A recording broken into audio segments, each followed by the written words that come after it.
Let's go. What's up, fam? Welcome to our first timers, which is almost everybody since this is our first video. And for those who are returning, thank you for returning. My name's Buddy. I am Jocelyn. So today we are going to talk to you about the books that we read in 2022. First of all, we're going to say we're not sponsored by any publishers, any authors, or anything like that. We have no sponsors. Zero, because this is our first video. I am so excited to be doing this video because we are talking books. And for anyone who knows me, you guys know I love books. Absolutely love books and love to read. So for those who know her, know what I'm talking about. But when she finds a good book and is, reading the book, it's like a movie going on in my head. The whole house shuts down. So she'll curl up with a blanket, read her book, and we'll ask, hey, are we eating today, or what's going on? So yeah, she'll get missing once she starts reading. Well, I honestly don't know what the problem is with that, considering that everyone has a driver's license and can go get your food. So just let me be. Let the movie play out. But so I guess you can tell from Buddy's commentary that he was on the opposite end of the spectrum there. He was a self-professed, I am not a reader, I don't like to read, and I don't read books. So that was a badge of honor that I'm not proud of now. I remember a long time ago someone said if you don't like reading, it's saying that you don't like to learn. So, prior to 2022, I could probably list on one hand how many books I read since I left the prestigious North Carolina Central University. So yes. How many did you read while you were there? Don't worry about that. Oh, okay. So us reading, I would have to say, actually started back at the end of 2021. The first book that we're going to talk about is Do It for a Day by Mark Batterson. And back at the end of the year, 2021, I was reading the book and I was just telling Buddy a lot of the different stories that were taking place. And I was like, you know what? This is like a really good book. He seemed to like the stories that I was saying. I was like, you want a copy? I'll get you a copy. You can read it with me. And, each it's literally do it for a day. So it's like each day takes like 10 to 12, maybe 15 minutes. It tells a story each day. So I was like, I'd be happy to get you a book just so you can read, it's 10 minutes a day. What's going to hurt? Yeah, so 10 minutes turn into 12 to 15 to 20, depending on the chapter. But it was fairly short. So I hadn't gotten that far. To the 20-minute days. Jocelyn and I finished reading the book in 2021. Yep. And what we did was, at the beginning of 2022, we decided that we wanted to read it with some couples and our kids as well. Yeah. And I mean, it was really good. I felt like it was a lot of really good conversation that we had with the other couples. And I mean, it was like a nightly routine that we had with the kids as well. We would talk about what we read that day. And so that was really good. So what is the book about? You know that saying, how do you eat an elephant? And then the response is one bite at a time. It's precisely what this book is. Like I said before, it's every day. It's like a little piece every day over the course of 30 days. Yeah, so Batterson, what he does is he kind of helps you, shows you how to create habits, and you identify what habits you want to either break or create, and you focus on those habits throughout the duration of the book, 30 days. So for myself, a few habits that I wanted to create. So the first one was, Jocelyn and I talked about doing a gratitude journal in the mornings. Yep. So a gratitude journal was one. Another was praying first thing in the morning. Right. Like as soon as I woke up. On our knees. On our knees, yeah. So feet don't touch the floor, straight to knees. Slide out the bed on our knees. And fall sometimes. And then the other, which some of you guys may, I don't judge. I did not brush and floss at night. Right. He brushed his teeth every day, though, and mouthwash. And mouthwash. So I added brushing and flossing at night. That's right. That's right. And over the course of the book, like, he breaks it out. Like, there are 7 habits that he says that you can implement to help you make or break these habits over the course of 30 days. But he doesn't just list the habits. He actually builds them into story. So he shared a lot of things that I didn't know about. It was like historical things that that he would give an example by way of story, and he'd say how this person utilized this habit. Right. So one of my key takeaways, and the theme, you'll see the theme, we're going to kind of tell you what the book's about. We're going to give 1 or 2 takeaways, and then we're going to rank them. Yep. So one of my takeaways from this book, there was one of his, in his manifesto. His manifesto. I'm telling you. I thought I was going to mess it up. So he says, show me the size of your dream, and I'll show you the size of your God. And he says, show me your habits, and I'll show you your future. So that was in his manifesto. And then the other takeaway was, which one was it? You're 1 habit away from accomplishing anything. And that could be 1 habit away from getting in shape, 1 habit away from writing a book, or etc. So you're 1 habit away from accomplishing whatever you want to. Yeah. So for me, it was really hard to choose even a handful of takeaways. When I tell you that there are so many nuggets in this book, it is so hard to choose. I'm going to go with one, and I'm going to read it because I do not want to mess it up. If you want every day to count, count the days. If you want to change your life, change your story. If you want God to do the super, you've got to do the natural. And I feel like that's such a mic drop, like boom.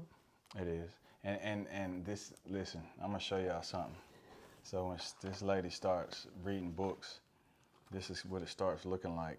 So she has I have notes, highlights. Yeah. And so she can't give her book away. No, if she does, you know, there's no telling what someone may see. It would be a piece of me gone. So ranking. 5 stars, no doubt about it. I would put this book on repeat. In fact, I'm like, okay, let's look at the months that have 30 days in them, and let's read it again this year. I wouldn't be mad at that. So this book, you know, I said I did not read. I wasn't a reader. This book, with helping me create a habit of reading in the mornings, is the reason why we're doing this video, because we did 17 books. Yeah. I think that this is a very appropriate book.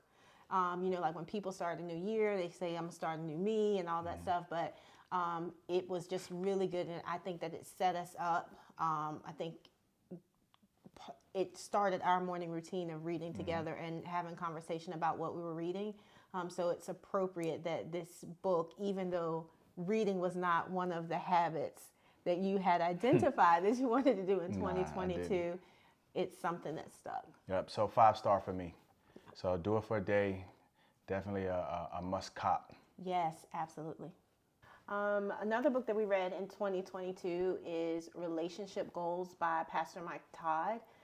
One of the things that I really enjoyed about Relationship Goals is that Pastor Mike is just very real and transparent throughout the book. Yeah, he definitely is. And so the way we got introduced to Pastor Todd was he actually sat in for our pastor at Elevation. Yeah. And we watched him for the first time, and we were both kind of like, wow, you know how it is when you know, somebody comes speak for the pastor, and you know, it's like, a visitor, and you're like, but he killed that sermon on David and Goliath. He did.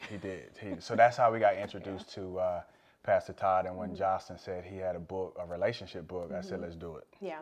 So gonna jump right into a takeaway for me from Relationship Goals. He talks about the broken triangle in the book, and you know that really resonated with me because a triangle is one of the strongest, if not the strong. I'm not an architect, but it's one of the strongest, if not the strongest, shapes that there is. And so, you know, it just really made sense to me. You know, a lot of times we have so many competing things trying to infiltrate and come into your relationship and your marriage. And it's just like a reset that, you know, I'm going back and it's me, Buddy, and God. One of the things that he said about the broken triangle is God's plan is to unite, but Satan's plan is to divide. It is also a reminder to me that, you know, our relationship just needs to be between us. Right. And no one else belongs. It's just us. So we're going to do our part and focus on our triangle. Got you. So a takeaway that I took from this book was how God is at the center of all relationships. He gives us the power and the desire to do it the right way. Yeah. You know, so we do have the capability to do it the right way. And the last one is just being intentional about your relationships and not, you know, being intentional versus like recreational. Yeah. You know, so you don't want to have too many recreational relationships. What I like that you said about that is, I don't know if you remember, but our word for the year last year was intentional. So Right. I like that you call that out. Right. Rank.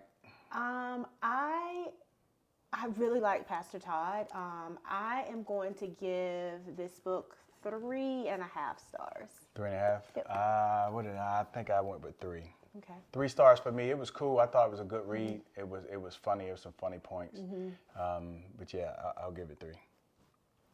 Get Out of Your Head by Jennie Allen. I think title of this book kind of gives what it's about away. Jennie Allen talks about taking control of your thoughts. She says that everything starts in your head.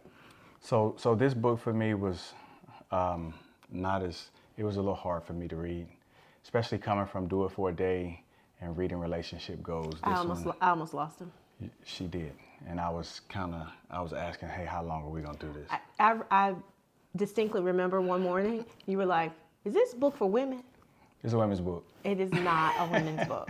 It's not a women's book. I can see why he would think that, but it's not a women's book, I don't think. So I'll say one takeaway I did get from the book was she talked about humility and how it helps us treat people as Jesus would. And another note that I took from it was humility says, I see you, and I'm willing to put your needs above mine. Yeah, that's good. I like the chapter she had called Drawing Battle Lines. She starts that chapter off saying, I'm going to train you to fight. And I was like, all right, Jennie. She says that everything in your life, whether it's good or bad, is preceded by a thought. And that one thought multiplies into additional thoughts. And then all of those thoughts develop into a mindset. I could go on a little bit of a tangent about all of that because I really like this chapter, but I'm gonna wrap it up. A lot of us can be, I think, are guilty of acting out on emotion. I know that I am. So hopefully, I don't do it a lot, but every once in a while, yeah. But hopefully, I do have a part that I want to make sure that I get right. So I'm going to read this to you. One of the things she says in this chapter, Drawing Battle Lines, is that the enemy will try to convince you that you are a victim of your circumstances and that things are rooted too deeply in your personality or upbringing to change. You have to capture those thoughts.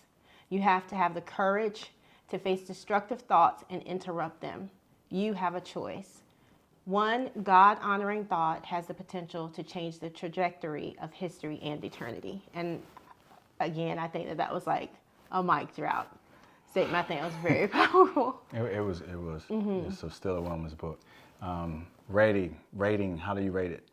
I will give Jennie a generous 3 to 3.25 stars. Okay, 3 stars.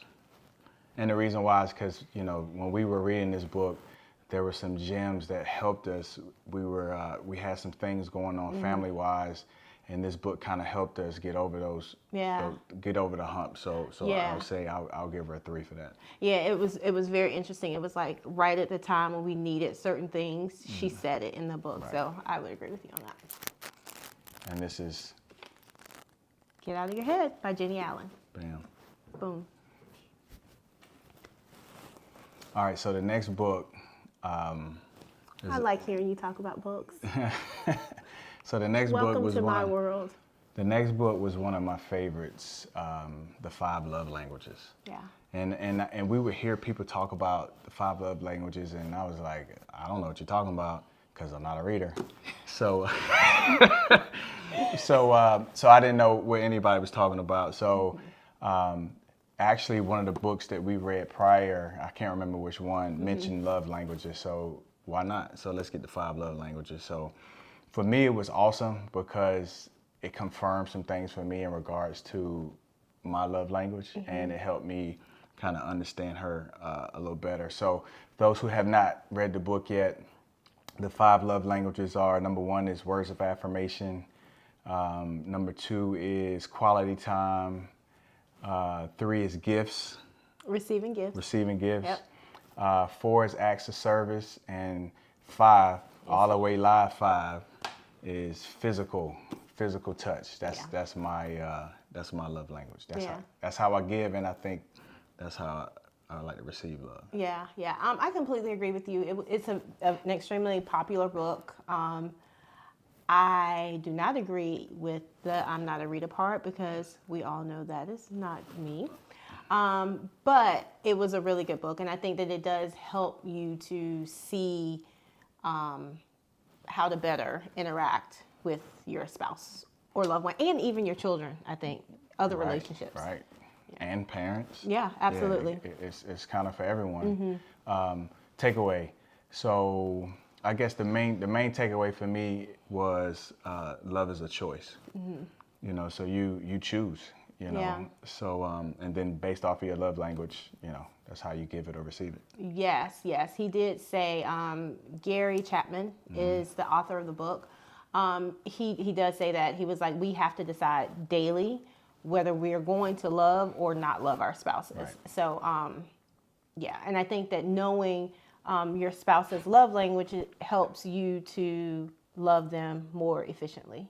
Absolutely. Yeah. So my takeaway from the book is don't mess up a new day with yesterday. I think that is very powerful because I think we all might be guilty of holding grudges occasionally. So forgiveness is the way of love. Forgiveness is not a feeling. It is a commitment, per Mr. Chapman. And Per I Mr. agree. Chapman. Ranking. I give it 4 stars. I gave 5 love languages 4 stars as well. Okay, so our next book is Goliath Must Fall by Louie Giglio. I got it right? Yep. So this is one of our favorite stories, Yeah. David and Goliath, but the book is more than just about, you know, David and Goliath. It's about other Goliaths in your life. You know, the Goliaths may be, you know, fear, rejection, addiction, you know, comfort. Yeah, So which you don't even think about that being. Right. Yeah. So it's about those things falling. Yeah. And another, you know, they just talk about, you know, whatever you're going through, it's not bigger than God is. Yeah. I mean, in the book, like he breaks it down, looking at all of these giants, and he basically tells us how, you know, many of us face, if not all, at least one of these giants. So we know someone who's facing these giants, and how we can activate Christ that's in us to get over, face those giants and overcome them. Yeah, it was fun. It had some good parts to it. You know, I enjoyed the part when they talked about cutting Goliath's head off, symbolizing it being done and over. Yeah. But ranking for you, what do you think? Well, I want to say my takeaway. Oh, I'm sorry. Go ahead. I mean, like you shared your takeaway, I can't share mine. Go ahead. Okay, so I mean, because I really like the book. I like the story. I like Louie Giglio. I like the part he talks about our vulnerabilities, and that even though our vulnerabilities are annoying to us, that they can actually be an asset. So in 2 Corinthians, I think it's 2 Corinthians 12, Paul talks about the thorn in his side, and he actually kind of like, I don't want to say he highlights it, but he absolutely does not hide it.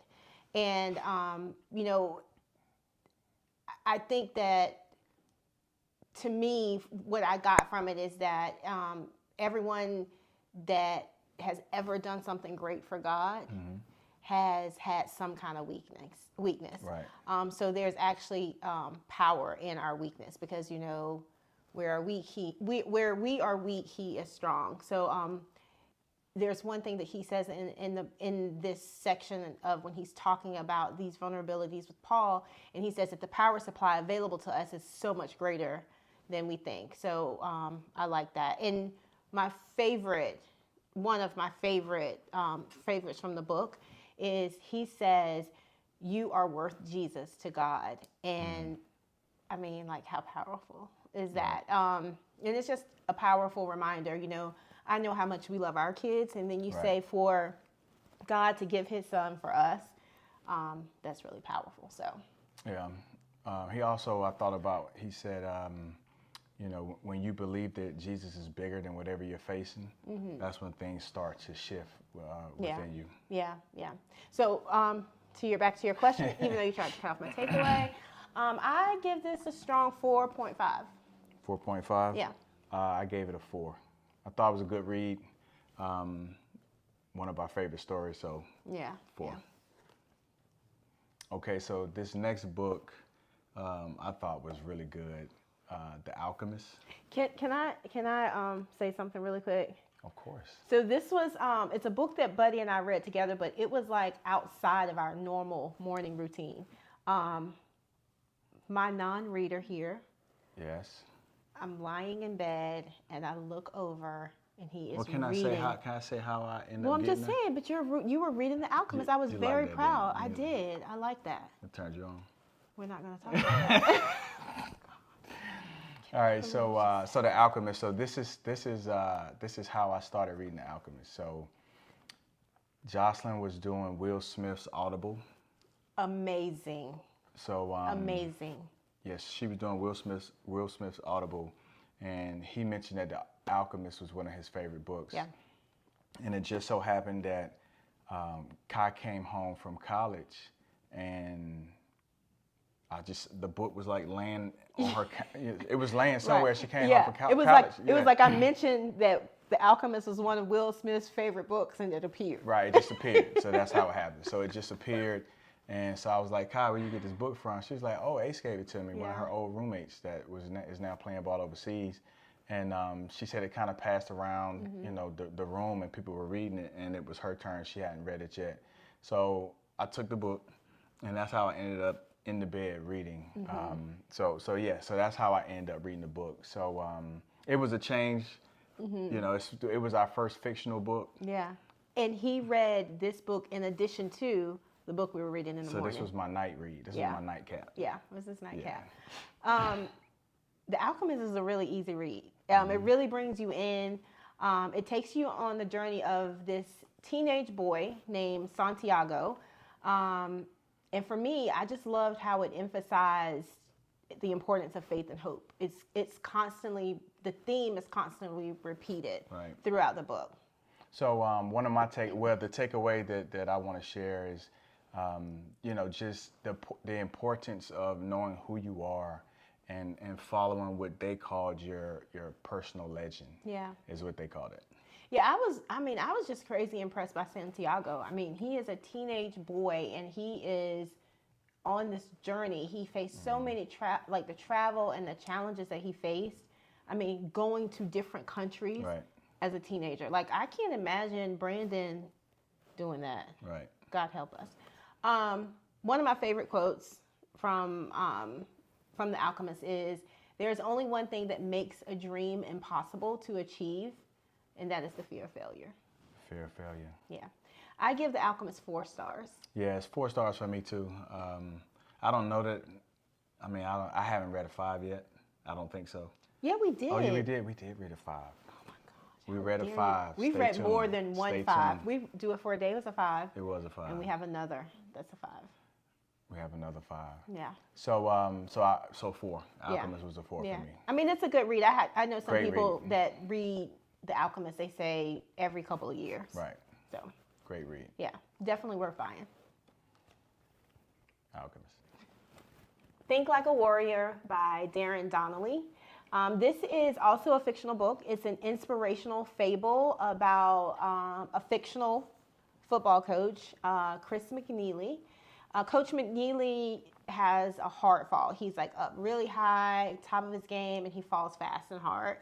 And then the book kind of takes us through some stories to show you how to think like a warrior using these 5 inner beliefs. Like the title of the book is Think Like a Warrior, the 5 inner beliefs to make you unstoppable. So those inner beliefs are actually shared with Coach McNeely from some 5 of the most historical coaches of all time. Yeah, we won't spoil it and tell you who those coaches were. Yeah, I was trying to think like, oh man, who the coaches are? Right. Yeah. But this was a good change up for me. Anything sports related makes the read much easier for me. So so this was good. One of the things that I like from this book is that he says that success is a choice. And he says that whether you succeed or fail is primarily determined by what you choose to believe about yourself and about the world around you. So my first one is a man will only rise as high as his confidence level. I thought that was huge. And the second one I had, I'm going to read it. Every action you take, every decision that you make. I'll be watching you. Every move you make. I'm sorry. It's done. Every action you take, every decision that you make is done out of either faith or fear. Yeah, that's good. That's good. You started singing the song. I'm sorry. I couldn't help it. Sorry. I think in song. I give Think Like a Warrior 4 stars. 4 stars for me, and I almost wore the helmet. See the helmet in the... You talking about the helmet you wore after North Carolina Central won a national championship? Yeah. Maybe we can convince against Buddy. Dion and Jackson State? Maybe we can convince Buddy to reenact. No, just no. Just maybe the helmet will make an appearance. Possible? Maybe. Okay. I will say that this was a really easy read, and for anybody that have kids that are maybe teenagers or something, it's really good. Or the range is crazy. Like if you know someone that's a coach, this would be a good book. Yeah, for sure. Yeah. For sure. So I would recommend it. I don't know that I would read it again, maybe. I mean, I highlight a lot of stuff, so I'll go back and refer to it. But I give it 4 stars. Yep, 4 stars. Okay. The 7 Decisions. Andy Andrews. Oh my gosh. One of my favorite. This book is full of all the gems. Diamonds, rubies, emeralds, sapphires, all the gems. Pearls. All of them in this book. Get this book. Get this book. You can refer back to this book. Get this book. I love it. So this is how the book got introduced to me. So we were on our way to D.C. for a wedding. Yep. So my brother was getting married in D.C. And she was like, you know what, let's do this. I just started an Audible, or I just got an Audible, you want to listen. And I was like, sure. Yeah. Because, me being the awesome husband that I am, I said, why not? So we started listening to the 7 Decisions, and probably 30 minutes in, we decided, hey, let's stop. We got to go ahead and get the book. Yeah. I mean, it is a great listen. It's a really good listen, but it is a must-have book. You need this book in your hand. You need to be able to highlight. You need to be able to write in the margins. You need to draw circles and arrows. I mean, I have stuff everywhere in this book. This is a book that's really good. I mean, we actually read it, and we've also listened to it. Absolutely. Yeah. So, yeah. A lot of takeaways. I could share so many pieces from the 7 Decisions. It is 7 decisions, basically. Right. It's 7 decisions that you make that could dramatically influence your life. And just some of the stuff that he says, I mean, he talks about some challenges that he went through as a young boy, and how he ended up getting to this and what he did to uncover these 7 decisions. Like I said, there's a lot of takeaways that I can share from the book. Our thoughts carve the pathway of success for our life. Right. All of my problems become smaller when I confront them. He says that average people compare themselves to other people. He said that is why they are average. And he said, I compare myself with my potential, and I'm not average. So I see exhaustion as a precursor to victory. I mean, like, his statements in this book are so bold, and I think that you almost need to have the book and the Audible as a companion. Yeah, you do. And he had a part where he talked about wisdom, and he said 3 ways to find or gain wisdom. The first thing to do is to read. So as we're reading, I'm sorry. Say that again. I'm sorry, I missed it. Is the mics no? I couldn't hear you. What did you say? The first number 1 is to read. Oh, okay, to read. Gotcha. Yes. So to read, to gain wisdom. I like getting wisdom. Yes, you do. The second is, have a mentor or take counsel from someone. Be with someone smarter than you. And the third is just serving others. Yeah. And he talked about, what it means to cultivate a servant spirit. Yeah. And you know what? I will say this. I remember when he was talking about, you said being around people that are smarter than you. He talks about how we shouldn't feel incompetent or something. That might not be the right word, but he talks about how we shouldn't shy away from being around people that are smarter than us. Right. And which kind of, so my second takeaway was, you have to kind of take inventory of your inner circle. The people you spend the most time with, the people you're around the most, you need to be able to identify those people and kind of figure out what they bring to the table and what you bring to the table for them. And the second piece to that was interesting to me when he talked about having a board of directors. And you can have a board of directors like for fitness. So Wayne Hall and Myron Flowers would be on my board of directors for fitness. If I'm talking about, trying to, grow stronger in faith and marriage and things of that nature, I would talk to Derek Hicks. Yep. Then I have a Swiss Army knife like Caesar, Jimmy, and Spoon. So it talked about your board of directors and identifying who those people are. And sometimes these people might not know that they're on your board of directors, but they're still on the crew. We spent some time actually writing out our inner circle and our board of directors. And what was interesting to me in that is at first we were like, well, our inner circle should be on our board of directors. Right. And that's not necessarily true. And especially they may not, to your point, they may not be on your board of directors for certain categories. Right. But this is an excellent book. I guess you can see that we kind of sparked, stood up and got excited. You did. I did. I really like this book a lot. So I encourage y'all. Yeah, great book. Yeah, for sure. Andy Andrews, 7 Decisions, 5 stars. 5. I would read it again. Absolutely. I would listen to it again. Y'all get the book. Get the book. All right, guys. So the next book is Think Like a Monk by Jay Shetty. So Jay Shetty is Indian. Yes. And instead of being a doctor, lawyer, or something like that, he decided he was going to be a monk. Yeah, and his family wasn't happy about it. Yeah, they weren't happy. His friends' family weren't happy about it. So that's pretty much the basis of kind of how it starts. He talks about, his upbringing and deciding to be a monk. Side note, I'm going to show you this cover. So, good-looking guy, blue eyes. I had to take my cover off because I told my wife I was tired of him looking at me.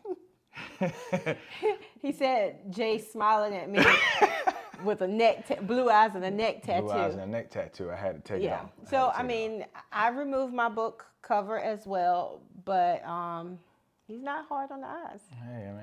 Hey, it's all good. It's all good. Jay Shetty uses the training that he learned, what he learned during his time while he was studying to be a monk, to show us how to clear out the roadblocks and kind of pursue our potential and our power. So takeaways. So one of my takeaways was, and I actually use this to this day, is how to detach. Detach yourself from certain situations, meaning try not to have so much emotion. into what's going on. It's funny because sometimes you be like, you'll look at me and you say, I have to detach. Another takeaway is routines root us, which, what I've learned from what we do in the mornings in our daily routine, like it's really rooted us. Yeah, I kind of feel off kilter if we don't go through our little routine in the morning. Right. And the last one I'll mention is he talks about how monks show love through attention and presence, being there, being present, and being very attentive. Yeah. One of the things that really stood out to me in Think Like a Monk is him talking about how our minds elevate us or they either pull us down. And he talked about the monkey mind versus the monk mind. And he said when we indulge in the monkey mind, we are like caught up in like overthinking and procrastination, and we move from one task to the other and we never really solve anything.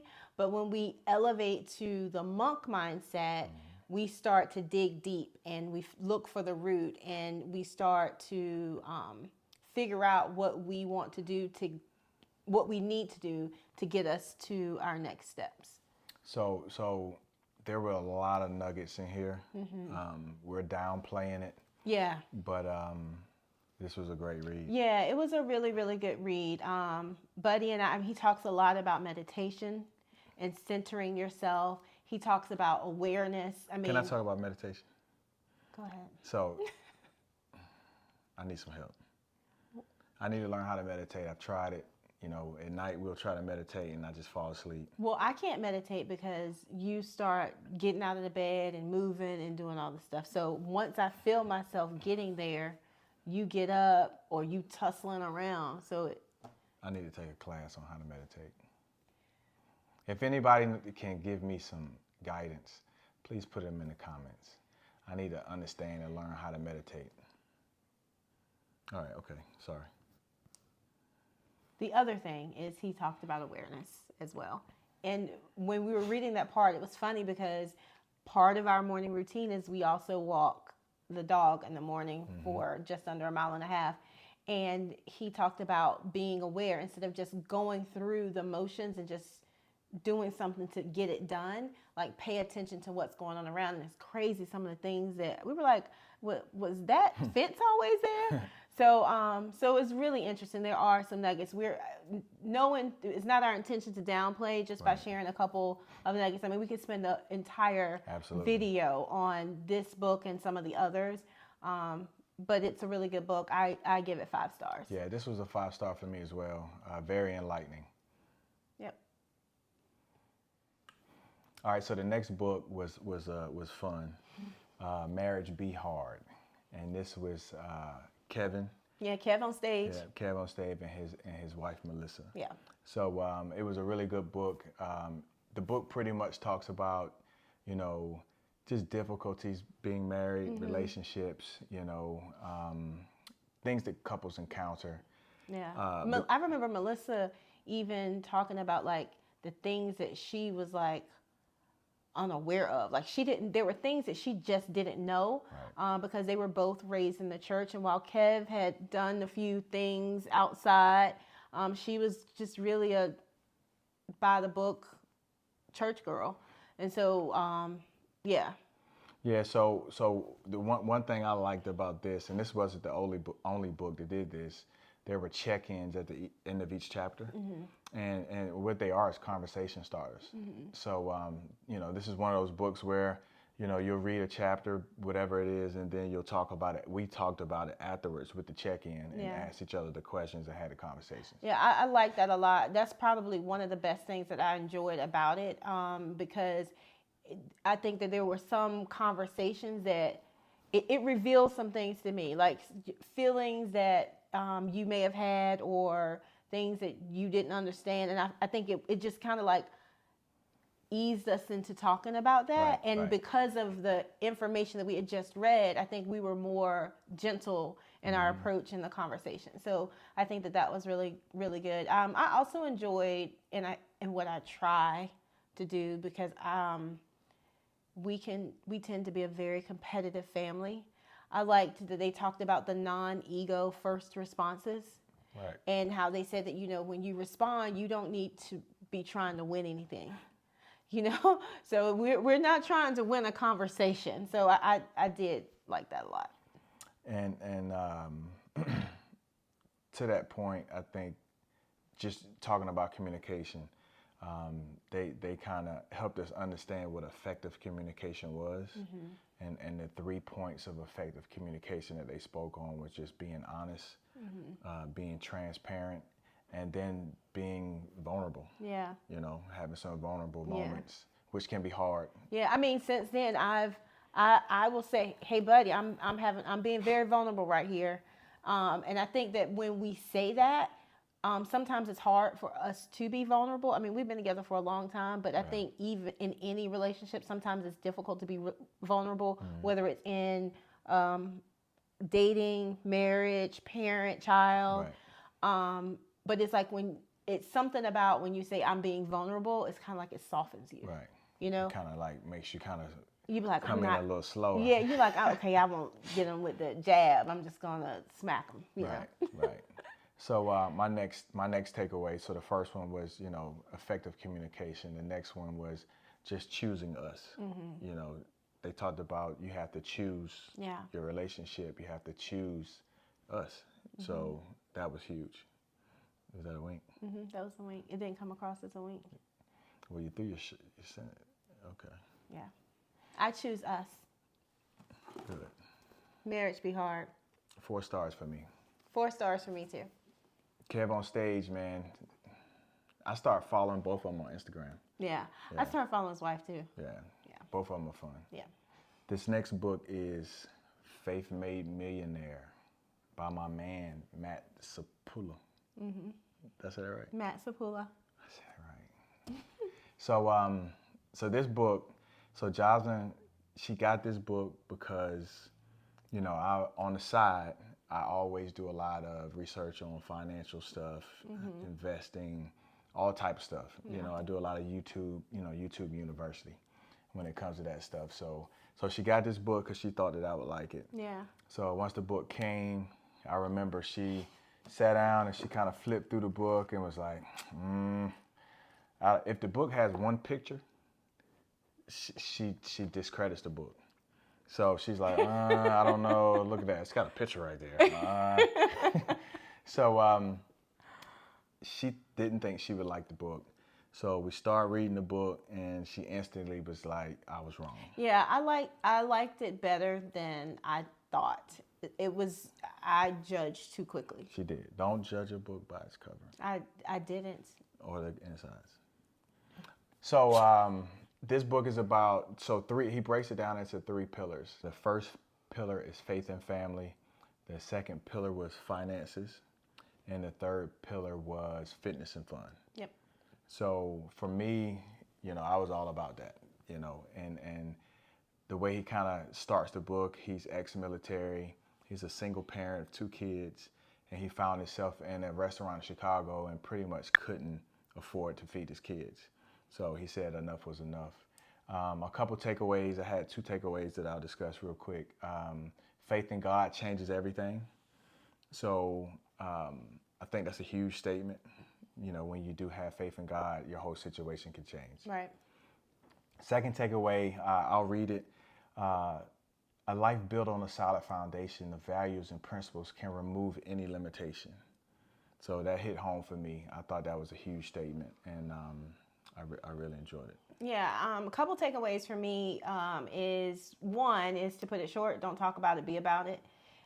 He references how as parents, and really anybody that's in a position where you have people that look up to you or that look to you as an example, you can't just talk about your values and principles, that you really have to live them out. And just one quick story, I'll never forget, we were in Augusta at one of Kai's basketball tournaments, and Buddy is walking, and Brandon at the time, he's probably maybe 7 or 8 years old, and he's walking behind Buddy. Buddy has on a hat. He has no idea, and Brandon, I have it on video, Brandon is imitating Buddy. So Buddy walks and he touches his hat. Brandon touches his hat. And I was like, this is a pure, innocent example of you don't know when they're watching. So it's like you have to live out what you want them to be, do, and become instead of just talking about it. Another takeaway for me was success isn't just about what you accomplish in life. It's about what you inspire others to do. And I think that that's kind of touches on like the whole thing that we were talking about earlier about serving other people. With one of the other books, it's like, you know, it's not just about you. It's about what you inspire other people to do. And the last one that I want to share from the book is actually a quote that he shares from Hal Elrod. And it's, the moment you accept total responsibility for everything in your life is the day you claim the power to change anything in your life. I give Faith Made Millionaire 4.5. 5 star. Zeke thinks so too. It's a 5 star. Okay, so the final book that we're going to talk about is God's Purpose for Your Life by Charles Stanley. Every year I purchase a devotion for Buddy and I to do together. And last year, this is the one that we chose. Really like this devotion. It gives scripture and then a story, and then it also gives you like a little takeaway at the bottom. It's dated, so, you know, it's never too late to start, but, you know, you'll miss the first couple of days of the year if you pick it up now. But this is one that I think I liked a lot. Yeah, I enjoyed this devotional. This is probably the best one so far. Like she said, we've been doing it for the last how many years? I don't know. We've been doing it for a Several while. years, yeah. A daily devotion. So Yeah. that's part of our read in the morning. We'll read our book, whatever book we're reading, and then we'll finish it with our devotion. So that's a good one. Yeah. Thank you all for hanging out with us. We hope that you found this video to be insightful and that you took away some good information. Maybe you have a TBR, a to be read list of books that you have jotted down. If you have any questions, please reach out to us. We'd be happy to share with you any additional information that we have on the books that we read. Recommendations, yeah. Yeah, recommendations. Please. Oh yeah. If you have recommendations of books that we should read, please let us know. That is like, anytime we get towards the end of another book, I'm like looking and I start panicking because I need to figure out what we're going to read next because I can't have any downtime. I like to take a day or two off. It's not necessary. Yeah. But anyway, like she said, thank you guys for taking the time to watch the video. Hopefully you subscribe to the channel and you like this video as well. And our plan is to continue to provide different content. We're going to have some fun on this channel. And I mean, you don't have to limit yourself to book recommendations. If there's something you want to see us talk about or have an opinion on something, please let us know. We just might record ourselves talking about that. One last thing, if you want some nice gear, Funky Fresh. check out scriptedapparel.com. The link will be below Scripted Apparel, and you'll see the Funky Fresh threads every video. Thank you all. Have a good one. Have a good one.